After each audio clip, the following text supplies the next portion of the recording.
أعوذ بالله من الشيطان الرجيم بسم الله الرحمن الرحيم اللهم صل على سيدنا محمد وعلى آل سيدنا محمد وصحبه وبارك وسلم أما بعد Jamaat Muslimin, my beloved brothers and sisters, Assalamu alaikum wa rahmatullahi wa barakatuh. Once again, Alhamdulillah that we can interact again for a Jummah talk. And Allah subhanahu wa ta'ala has given us this opportunity. May this talk, inshaAllah, be successful and may we reap the benefits therein or thereof, inshaAllah. First and foremost, my brothers and sisters, we make dua and we continue to make dua, inshaAllah, for all the infected, for all the sickly, the vulnerable. May Allah subhanahu wa ta'ala grant them shifa and make it easy on their families, inshaAllah.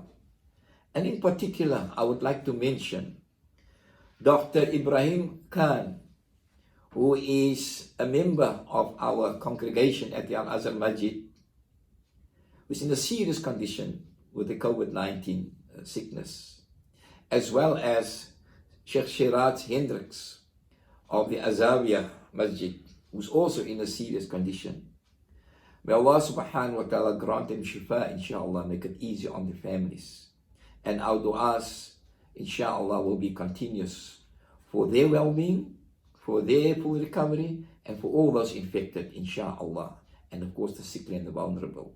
May Allah subhanahu wa ta'ala make it easy for them and for their families, and grant them, as I said once again, complete shifa, inshaAllah.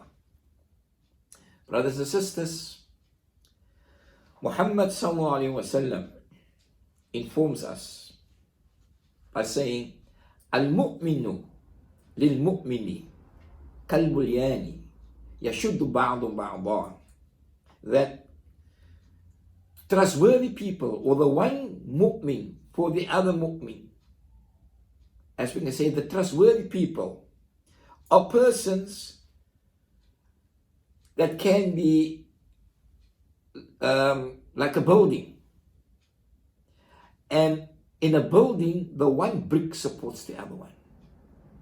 And that analogy, that example, that trustworthy people are like that. The relationship, the interactiveness between them, the one supports the other to the hilt.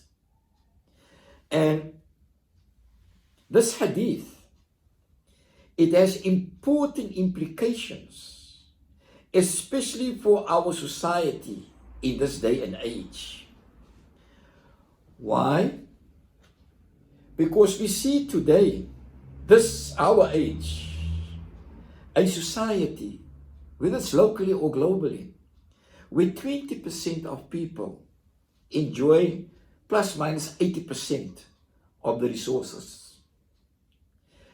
Oppression, injustice, wars are widespread, and the environment is in crisis. Everyone is only concerned with instant needs and gratification. We see a society where the very family structure and dynamics are threatened. And that forms the theme, the family, the relationship, the parent-child of our talk today. But we have to put it in context. We see today a complete fragmentation or pending fragmentation of society. And as Muslims, we ask, does this complement the Quran and the Sunnah? And obviously we will say no. For we say, the Quran and the Sunnah, it invites humanity to a civilized identity. And the core, or the basic building block of a society aspiring to such an identity is the family nucleus. For the family nucleus, brothers and sisters, it forms the basic building block of the very infrastructure of society.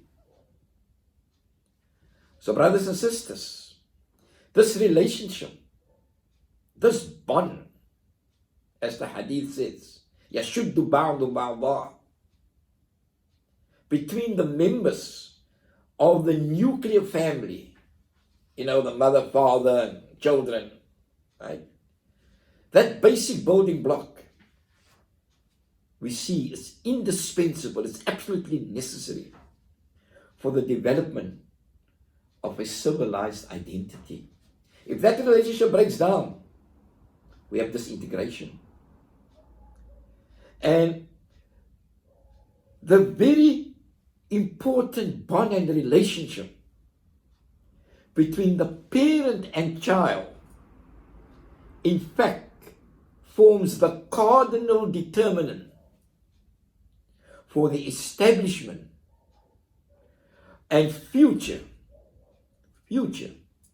of such a society based upon good reputation, justice, integrity, sincerity for real growth and development. In other words, we're not only looking at, the family is fine, but what contribution does that family make, or family nuclei, towards society and the future of that society? Once again, trustworthy people, it's like a building. As the one brick supports the other, the one supports the other according to the ahkams of the Quran and the Sunnah. And of course, we ask the question, are these attributes of justice, of good reputation, integrity, sincerity, are these attributes, is it widespread, or is it almost totally absent today? And the answer is clear-cut, brothers and sisters. Thus, Allah subhanahu wa ta'ala says about the parents in the Quran, where Allah says in Surah Al-Isra, ayat 23-24, Allah says, وَقَضَى رَبُّكَ أَلَا تَعْبُدُوا إِلَّا إِيَّاهُ وَبِالْوَالِدَيْنِ إِحْسَانًا. And verily Allah says that Allah has decreed the whole qasam, وَقَضَى, without a shadow of doubt, that Allah has decreed that أَلَّا تَعْبُدُوا إِلَّا إِيَّاهُ, that you worship none but Allah subhanahu wa ta'ala. And immediately after Allah says, وَبِالْوَالِدَيْنِ إِحْسَانًا. And what is connected to that submission to Allah subhanahu wa ta'ala? And be good, be kind, be respectful, treat your parents with integrity. Treat your parents ihsanan, excellently. In other words, in terms of the structuring of a civilized society which has a civilized identity, the Quran guides to say the closeness between being kind and treating the parents with excellence, next to that you worship none except Allah subhanahu wa ta'ala. So this shows the bond, the relationship that must be forged for a true civilized identity of integrity. And then the ayah goes further in terms of this relationship and bond, or bond. Allah says, إِمَّا يَبْلُغَنَّ عِنْدَكَ الْكِبْرَ أَحَدَهُمَا أَوْ كَلَاهُمَا, and then فَلَا تَقُلْ لَهُمَا أُفٍّ وَلَا تَنْهَرْهُمَا وَقُلْ لَهُمَا قَوْلًا كَرِيمًا. Allah further says, and whether one or both of the parents attain, we would say, old age, kibar, in your life, فَلَا تَقُلْ لَهُمَا أُفٍّ. Do not say a word of contempt to them. Now, فَلَا تَقُلْ لَهُمَا أُفٍّ, or وَلَا تَقُلْ لَهُمَا أُفٍّ. فَلَا تَقُلْ لَهُمَا أُفٍّ. Uff. It's no meaning in any language. In fact, it actually means that do not even try to harbor a bad thought about your parents. وَلَا تَنْهَرْهُمَا. Do not treat them unjustly. Do not disregard them. But وَقُلْ لَهُمَا قَوْلًا كَرِيمًا. But converse with them, interact with them in the highest of honor.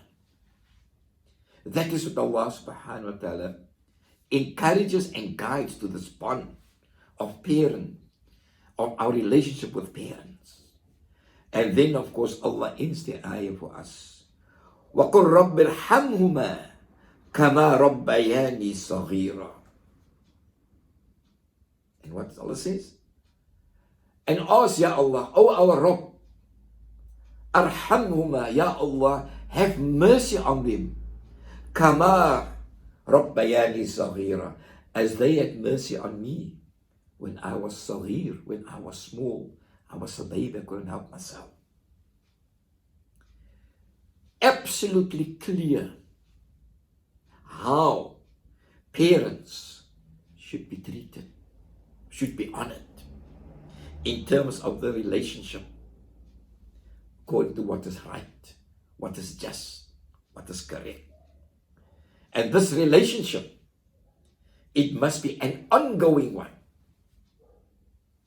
So, we're living in a society where society is governed, what we would say, by westernized values or principles and so forth. And we see today that once a year, we have Mother's Day, we have Father's Day, we have this, etc., and we ask the question, there's no problem for that day, to have a nice meal and coming together and honoring the parent, the mother, whether it's Mother's Day or the Father's Day, no problem. But according to Islam, there's no problem with it. It should not only be only on a specific day and we forget about our parents for the rest of the year. It should be ongoing. So I want to reiterate that point. There's no problem with celebrating Mother's Day or Father, but it must be an ongoing process. That can sort of culminate every year, like that day, because of our commitments we come together, but every day of the year. We must never forget to honor our parents. And the question comes to mind here.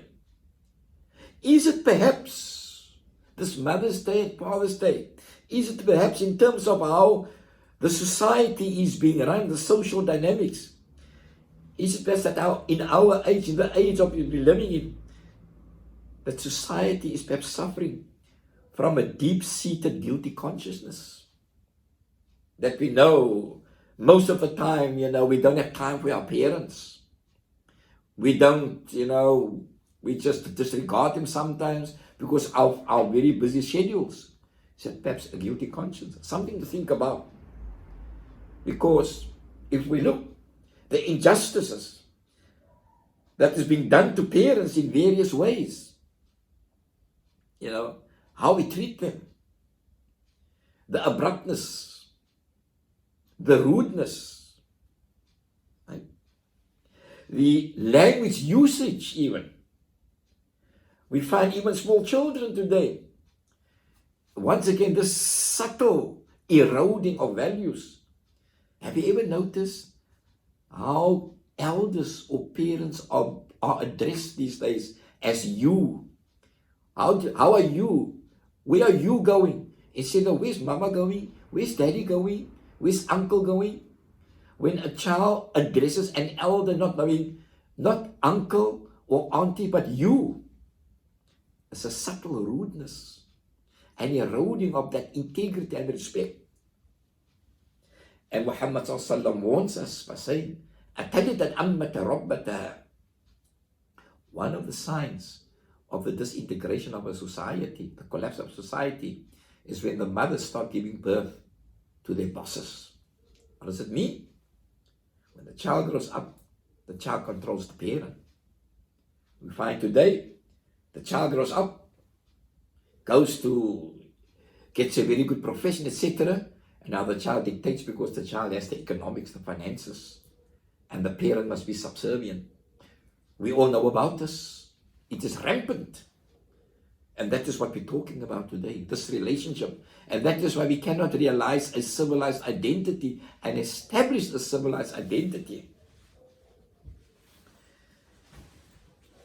And today, another very, very disappointing and disconcerting aspect that's prevalent in society is we lock parents away in old age houses or homes as they become burdens to our lifestyles. We lock them away. Now we grow up, say in District 6, and there was always an old person in every house, the wisdom of the house, the archive of the house. There it was. And today, we don't realize, by locking our parents away in old age homes, we're not talking about people in old age and sickly that needs very, very special medical care. We're not talking about that. We're talking about locking parents away, elders away, when they become a burden to our lifestyles, to our busy schedules. And maybe we want to celebrate once a year a Mother's Day or a Father's Day out of a guilty conscience, perhaps. I'm not saying it is the case in all aspects. And of course, we don't realize that we are locking away the very information centers or archives of the community, and thus we become the poorer. Is this why we cannot recognize the societal collective parents, what we call the elders? And we only think of parents in terms of biological parents. We don't realize that every elder must be treated as a parent. That is the respect. That is the integrity. That is the Mother's Day. That is the Father's Day. Every day of the year, every day of our lives, the respect, the integrity.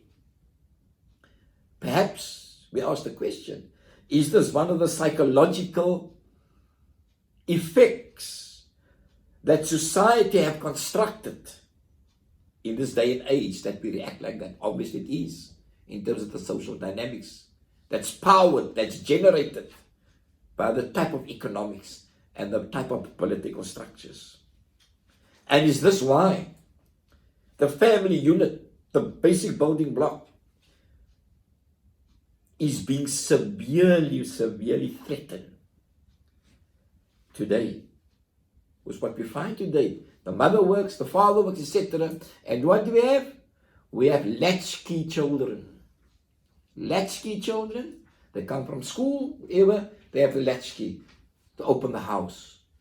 And of course, there's no parent there, it's not nobody there, and we can imagine what goes on and what can go on and what does go on. Teenage pregnancies, this, that, and the other, etc. and so forth. The drugs, whatever the case may be. So, is this perhaps why there's no decency and no integrity anymore, or almost anymore? As D.L. Moody says, and I quote, "If I take care of my character, my reputation will take care of itself." Are we constructing spaces and structures to build good reputations and character? The way we are structuring our movements in society today. Nabi Sulaiman says, if a good reputation is like gold, then having integrity is like owning the mine.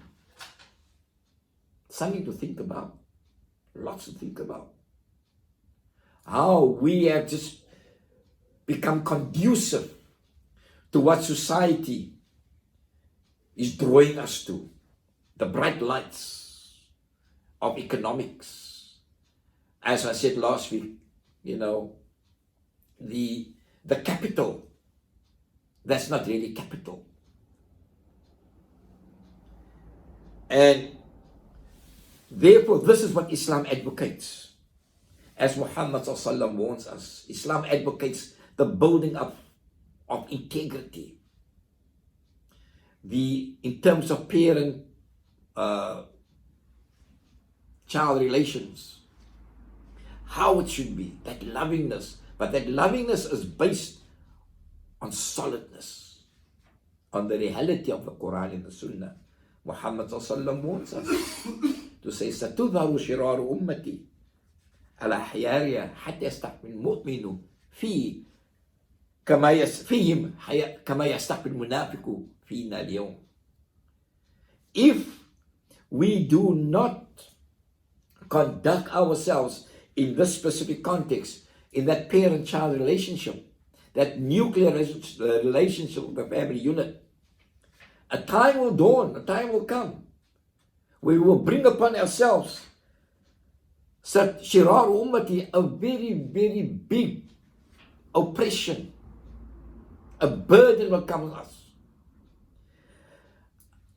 Until those people that warns us, tells us the truth, will vanish as the munafiq vanished in the time of Muhammad ﷺ. How will they vanish? How did the munafiq vanish? When people started accepting the truth and they didn't listen to the munafiqs, the hypocrites any longer. They just, in that way, they vanished. And if we don't listen to the truth today and try and practice it, right? Those people that tries to draw us and remind us of the truth, they will just vanish in our imagination. And then we will start to disintegrate. And therefore, brothers and sisters, let us not be swayed. Let us not be enticed by that which is totally contrary to the deen of Allah subhanahu wa ta'ala. Let us be or try to follow, as Allah says, وَاعْتَصِمُوا بِحَبْلِ اللَّهِ جَمِيعًا وَلَا تَفَرَّقُوا. To hold fast to the rope, which means the rope, the deen, the practices of the Quran as explained to us by the Sunnah of Muhammad ﷺ. And in our context of parent-child relationship, let us honor our parents each and every day, because that forms the building block of building a brighter and better future. وَلَا تَفَرَّقُوا. And do not let us disintegrate. And we will disintegrate if we do not adhere to the Quran and the Sunnah with our intelligence. Because remember, as the Quran and rationality is seamlessly connected, we can say the Quran, in terms of the practice of the Sunnah of Muhammad ﷺ, calls rationality to order. It calls rationality to order. And in such a way, in our context, strong families will be built. The infrastructure of society will be strong. And thereby, it will eradicate the evils we see in society today and replace it with strong forward societies, because your family units are strong, your building blocks are strong. Then we will truly realize the saying of Muhammad ﷺ, of the hadith at the beginning, Al-mu'minu lil-mu'mini kal-bunyan yashuddu ba'du ba'da. That the one true believer and one truly trustworthy person to the other one is like a building. The one brick supports the other, insha'Allah. May Allah subhanahu wa ta'ala grant us success with our efforts of sincerity, inshallah. May we be forgiven for our shortcomings and our wrongdoings. Jummah Mubarak to each and every one. Shukran. Wassalamu alaikum wa rahmatullahi wa barakatuh.